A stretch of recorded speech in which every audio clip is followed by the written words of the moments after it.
Hollywood made some absolutely bonkers war movies in the 1960s, but most people have zero idea they exist. These weren't your grandfather's propaganda pieces. They were gritty, controversial, and genuinely disturbing masterpieces that got buried by time. Want to know the wildest part? One of these films was so realistic that military officers walked out of screenings in total shock. These are the forgotten gems that changed cinema forever, and you've probably never heard of any of them. Number 10. The War Lover, 1962. This Robert Aldrich film is a psychological minefield disguised as a World War II bomber drama, and it's absolutely fascinating because it asks a question Hollywood was terrified to explore. What if the hero is actually a psychopath? Steve Reeves plays a charming bomber pilot who's obsessed with combat. Not because he loves his country, but because war is his adrenaline rush. He's a predator in uniform, manipulating everyone around him while maintaining this golden boy facade that makes him incredibly dangerous. The production was controversial from day one because Aldrich refused to glorify the violence or clean up the character's morality. Test audiences hated it. Executives wanted the ending reshot to make the pilot more sympathetic. Aldrich refused, and the film bombed at the box office, earning only $2.1 million against its $3.8 million budget. But critics who understood what Aldrich was doing recognized genius. He was showing that war doesn't just damage good people, it attracts and empowers the already damaged ones. This film predicted modern psychological warfare cinema by decades. Reeves delivers a genuinely disturbing performance, and the whole thing remains incredibly relevant because it suggests that some soldiers don't fight for freedom. They fight because they're addicted to destruction. Number 9. Operation Crossbow, 1965. Michael Anderson's technical thriller about Operation Crossbow is an absolute espionage masterpiece that nobody talks about anymore, which is criminal because it's packed with stunning European locations, genuine tension, and some of the best practical effects work of the entire decade. The film follows Allied intelligence officers racing to stop Nazi Germany from launching V-2 rockets at London, and the entire narrative hinges on finding hidden rocket installations across occupied Europe. What makes this film extraordinary is its commitment to verisimilitude. Anderson and cinematographer Urs Hiller shot on location in Italy, Yugoslavia, and France, using actual wartime architecture to create authentic bunker sequences. The production cost $6.2 million, making it one of the most expensive war films of the era, and every penny shows up on screen. The film featured an incredible ensemble cast, including Sophia Loren, George Peppard, and Trevor Howard, all delivering incredibly sophisticated performances that elevated what could have been a standard spy thriller into something genuinely intelligent. Number 8. Battle of the Bulge, 1965. Ken Anakin assembled an absolutely massive production featuring more tanks than some actual armies, creating what remains the most spectacular tank battle spectacle in the entire 1960s. And here's where it gets genuinely wild. Former Supreme Allied Commander Dwight Eisenhower publicly condemned the film for historical inaccuracies. Ike actually held a press conference complaining about how the movie portrayed American forces, which gave the production insane publicity and made audiences desperate to see what had upset the Supreme Commander. Henry Fonda and Robert Shaw faced off across the Ardennes in this epic $6.5 million production that required borrowing so much NATO military equipment that it actually caused diplomatic tensions between Hollywood and European governments. The film featured tanks, trucks, and personnel carriers borrowed from active military units, making the production a logistical nightmare of incredible proportions. Shaw's performance as the German Panzer commander was revolutionary because it portrayed the enemy as a brilliant tactician rather than a cartoon villain, something that shocked American audiences in 1965. Number 7. The Ugly American, 1963. Jonathan Ledford directed this absolutely controversial political thriller that was basically unreleasable in its original form because it dared to criticize American foreign policy while the Cold War was still raging at maximum intensity. Marlon Brando plays an American ambassador navigating a fictional Southeast Asian country, and the entire film is essentially an anti-intervention screed disguised as a spy thriller that absolutely horrified studio executives. The production faced constant interference from government officials who wanted scenes removed, dialogue changed, and the entire message softened into something less politically challenging, Brando refused to compromise, insisting on maintaining the film's critique of American arrogance and imperialism, which meant the final cut is actually pretty timid compared to what Ledford and Brando originally intended. The film cost $5.4 million and earned just $3.2 million domestically, making it a commercial disaster that damaged Brando's marketability at the precise moment he was transitioning into his greatest creative period. Number 6. 36 Hours, 1965. George Seaton's claustrophobic thriller is a genuine mind-bender that asks a genuinely disturbing question. What if the Nazis captured an American officer right before D-Day and spent 3 days trying to trick him into revealing the invasion details using psychological manipulation instead of torture? James Garner plays the officer who wakes up in what appears to be an American hospital, except it's actually an elaborate German facility designed to fool him into revealing top-secret invasion plans. The production was absolutely fascinating, because Seaton built the entire fake hospital set to be deliberately disorienting, with subtle architectural inconsistencies that viewers subconsciously notice before the characters figure out something's wrong. The film costs $3.8 million and relies almost entirely on performance and dialogue rather than action, which was genuinely risky for 1965. Garner delivers an incredibly intelligent performance, showing a character trying to maintain operational security while doubting his own perceptions and memories. The film won a Golden Globe for Best Supporting Actor for Rod Taylor's creepy performance as the German officer orchestrating the deception, and critics recognized it as a genuinely innovative psychological thriller that influenced spy films for decades. It earned $4.2 million domestically, considered respectable for its modest scope and intellectual approach. What makes it absolutely brilliant is that the ending is genuinely ambiguous in ways that allow viewers to interpret events differently, creating discussions that continue to this day. It's basically a film about the nature of truth and perception disguised as a World War II thriller. Number 5. The Long and the Short and the Tall. 1961 Leslie Norman directed this incredible British war film that's basically a chamber piece about 7 soldiers, a sergeant and a captured Japanese soldier, forced to coexist in a rubber plantation while waiting for extraction. It's basically a play that happens to take place during World War II, and it's absolutely riveting, because the entire dramatic tension comes from conversations and slowly building interpersonal conflict. Richard Todd leads an ensemble cast that includes Lawrence Harvey and David McCallum in roles that explore racial tension, class conflict, and moral relativism at a time when British cinema was mostly making straightforward patriotic films. The production was modest at $1.2 million, shot entirely on sound stages designed to recreate the oppressive jungle environment, and the claustrophobia is suffocating.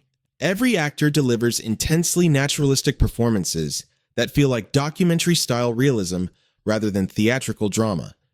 What makes this film genuinely controversial is its treatment of the captured Japanese soldier, portrayed with dignity and complexity in ways that shocked 1961 audiences. The film explores how quickly civilized men descend into brutality when isolated from society, a theme that made veteran audiences incredibly uncomfortable because it suggested ordinary soldiers could commit atrocities under the right circumstances. Critics recognized genius, but audiences stayed away, earning just $1.8 million domestically. Modern viewers who discover this film are shocked at how contemporary the themes feel and how the interrogation sequences rival anything made today in terms of psychological intensity. Number 4. Desert Attack, 1960. John Gilling directed this incredible North African campaign film featuring John Mills in a performance that's somehow both incredibly subtle and absolutely powerful, showcasing a soldier trying to maintain discipline and humanity while commanding a desperate rearguard action against overwhelming German forces. The entire film is basically a masterclass in economical storytelling, every scene serving multiple purposes while building relentless tension. The production used actual North African locations and real military equipment, creating authenticity that audiences immediately recognized as genuine, which made the violence and combat feel disturbingly realistic for 1960. The film cost only $1.4 million, making it incredibly efficient in its use of resources, yet delivered spectacle that rivals films with triple the budget. Gilling was a journeyman director mostly known for B-movies, but this film showcases genuine artistic vision and sophisticated understanding of how to create tension through mise-en-scène and editing, rather than elaborate action sequences. The film earned $3.1 million domestically, considered respectable for its modest promotion and limited theatrical distribution. Critics generally ignored it, assuming it was just another soldiers on a mission story, but military historians later recognized it as one of the most tactically accurate depictions of North African combat ever filmed. What's absolutely wild is that Mills was already in his 50s but insisted on performing his own combat sequences, creating scenes of genuine physical intensity that feel authentic because Mills was genuinely exhausted during filming. Number 3. The Devil's Brigade, 1968. Andrew V. McLaglen directed this incredible film about American and Canadian soldiers forming an unconventional combat unit, basically exploring how soldiers from different backgrounds overcome cultural conflict to become an effective fighting force. William Holden and Cliff Robertson lead an ensemble cast that includes Lee Marvin in a supporting role that showcases his incredible charisma and intensity. The production was massive at $5.8 million, with substantial location shooting in Italy, recreating actual World War II mountain combat. McLaglen was primarily known for westerns, but he brought that sensibility to war films, emphasizing character development and interpersonal dynamics before explosive action sequences. The ensemble cast chemistry is genuinely palpable, suggesting these actors had real relationships that audiences could sense on screen. The film earned $6.2 million domestically, making it commercially successful but critically overlooked because reviewers dismissed it as standard military procedural. However, the film's real achievement is showing how discipline and shared purpose can unite men despite fundamental cultural differences, a theme that resonated during the Vietnam era when America was grappling with internal division. Bulge. Modern viewers recognize it as a genuinely thoughtful exploration of institutional military culture and how effective leaders build cohesion through respect rather than authoritarianism. Number 2. A Walk in the Spring Rain, 1970. Guy Green directed this absolutely unusual war film that's basically a love story set against the backdrop of World War II resistance movements in Greece, and it's absolutely gorgeous visually, despite being somewhat uneven dramatically. Anthony Quinn and Ingrid Bergman deliver incredibly mature performances as middle-aged people discovering complicated feelings during wartime, creating scenes of genuine intimacy that were radical for 1970. The production shot on location in Greece, creating stunning Mediterranean visuals that contrast sharply with the grim reality of war and occupation, giving the entire film a dreamlike quality that's either brilliant or self-indulgent depending on your perspective. The film cost $4.2 million and earned just $2.8 million domestically, making it a commercial failure that damaged both leads' marketability. However, critics who appreciated the film's artistic ambition recognized it as a genuinely original attempt to show how love and humanity persist even amid chaos and violence. What makes it genuinely fascinating is that Green refused to sensationalize the conflict, instead focusing on quiet moments of connection and communication, making the war feel like atmosphere rather than the actual story. This approach alienated audiences wanting excitement but captivated cineasts who appreciated the philosophical approach to depicting how individuals maintain their humanity during impossible circumstances. Modern audiences discovering it are often shocked at how contemporary it feels and how the intimate scenes have a tenderness that contemporary war films often lack. Number 1. The Heroes of Telemark, 1965.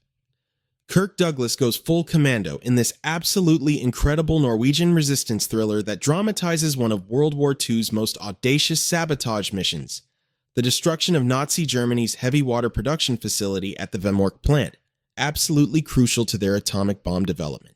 The film combines genuine historical significance with spectacular action sequences and authentic Norwegian mountain scenery that makes every frame visually stunning. The production faced absolutely brutal conditions with temperatures dropping to minus 30 degrees Fahrenheit, crew members suffering frostbite during the famous ski chase sequences, and Douglas, at age 49, insisting on performing his own ski stunts despite being a mediocre skier who nearly died during one downhill sequence when he lost control and crashed into a tree. The film cost $4.8 million and earned $4.2 million domestically, considered respectable but disappointing given the prestige production values and A-list star power involved. What's absolutely brilliant is that the actual raid commander Joachim Ronneberg served as technical advisor and complained that Hollywood made everything too glamorous, when in reality, the saboteurs survived on reindeer moss and melted snow for weeks while enduring unimaginable cold and constant danger. Critics praised the film's authenticity, with the New York Times calling it the most realistic portrayal of resistance operations ever filmed. The action sequences are genuinely incredible, the emotional beats hit hard, and the film properly acknowledges the sacrifice made by ordinary men attempting extraordinary things. Douglas delivers one of his greatest performances, showing vulnerability alongside determination, creating a character that feels genuinely heroic without ever being cartoonish or unbelievable. These 10 films proved that the 1960s was genuinely the golden era of war cinema, producing complex moral narratives that made audiences uncomfortable while delivering genuine spectacle and entertainment. Most have vanished from cultural memory, available only through obscure streaming services or DVD releases with terrible picture quality, which is genuinely tragic because they deserve restoration and rediscovery. Which of these forgotten films shocked you the most? Did you know any of them existed before watching this video? Here's the real question for the comments. Are these morally complicated 1960s war films legitimately better than today's oversimplified blockbusters? Or are modern audiences actually smarter than critics give them credit for? Drop your takes below and prepare for debate.